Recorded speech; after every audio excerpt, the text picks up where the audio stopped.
নমস্কাৰ। আজি ভিডিঅ'টো বনাইছোঁ আমাৰ অসমৰ এজন সক্ৰিয় ৰাজনীতিবিদ তথা বিধায়ক মৃণাল শইকীয়াৰ এটা পোষ্ট। তেখেতে খুব পজিটিভ পোষ্ট এটা দিছে।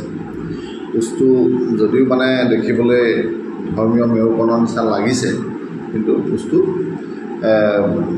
মোৰ দৃষ্টিত তেনেকুৱা নহয়। তেখেতে ভাল ভাবিয়ে দিছে পোষ্টটো। তেখেতে ফটো এখন সংলগ্ন কৰি দিছে। তাত লিখিছে যে এইখন 1971 চনত তেহৰান বিশ্ববিদ্যালয় ইছলামিক উত্থানৰ আগৰ প্ৰগতিবাদী দেশ ইৰাণৰ। আজি 55 বছৰৰ পাছত 2025 চনত ইৰাণৰ এই ৰূপ কোনোবাই কল্পনা কৰিব পাৰিবনে? নোৱাৰে। ইছলামে এটা সভ্যতাক কেনেকৈ অৱনমিত কৰিছে তাৰ এয়া জ্বলন্ত প্ৰমাণ।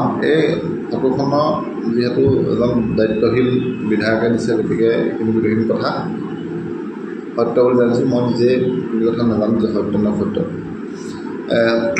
সেইখিনি সত্য হ'লে কথাটো মানে একদম সঁচা কথা যে এতিয়াতো ইৰাণত আপুনি এনেকুৱা এটা দৃশ্য কল্পনা কৰিব পাৰিবনে নাই? ফটোখনত দেখা নিচিনা আপুনি ভিডিঅ'টো মই দেখুৱাই দিছোঁ চাইডত।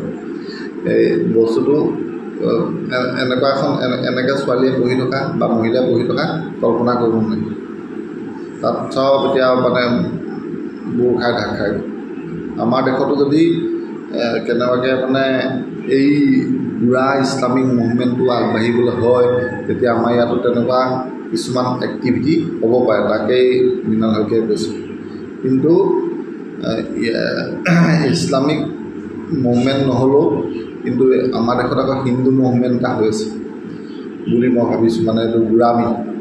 এতিয়া মই আপোনালোকক এই প্ৰথম ভিডিঅ' এটা দেখুৱাইছোঁ। এইকেইটা অসমৰ নহয় চাগে, অসমৰ বাহিৰৰ হ'ব। এই বলবমৰ নামত একদম এই গাড়ীখন গৈ আছে। গাড়ীখন ধৰ্মীয় গাড়ীখন গৈ থকাৰ কাৰণে পিছপিনৰ পৰা অহা গাড়ীখনক আগলৈ যাবলৈ দিয়া নাই ধাৰ্মিক মানুহখিনি। এইটো ভাল কথা নে বেয়া কথা?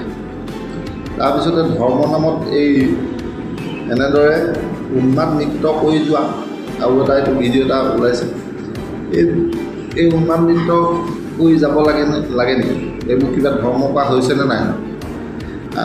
যিহেতু আমি দেশখন আগুৱাই যোৱাটো বিচাৰোঁ, গতিকে মানে ধৰ্মৰ নামত এনেকুৱা ধৰণৰ ভণ্ডামীবিলাক বন্ধ হ'ব লাগে।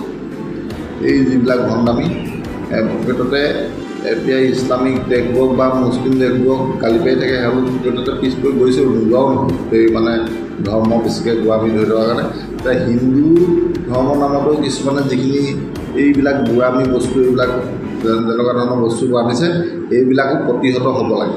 মানে এইবিলাক পুলিতে নাশ কৰিব লাগে। নহ'লে এইবোৰ যদিও অসমৰ দৃশ্য নহয়, বাহিৰৰ দৃশ্য হ'লেও কিন্তু এনেকুৱা দৃশ্য আমাৰ অসমলৈ কিবা এটা বস্তু আমদানি হ'বলৈ বেছি সময় নালাগে। এইবিলাক আমাৰ অসমলৈ আমদানি হৈ যাব পটাপট। গতিকে ৰাইজে কথাষাৰ ভাবি চাবচোন যে এই এনেকুৱা গোড়ামীবিলাক আমাৰ অসমলৈ যাতে নাহে, বা ভাৰতৰ বেলেগ ক'ৰবাত যদি হৈছে এইবিলাকো যাতে বন্ধ হয়, তাৰ বাবে আমি কি কৰিব লাগে? আপোনালোকৰ মতামত কমেণ্ট ছেকশ্যনত জনাব পাৰিব। ধন্যবাদ।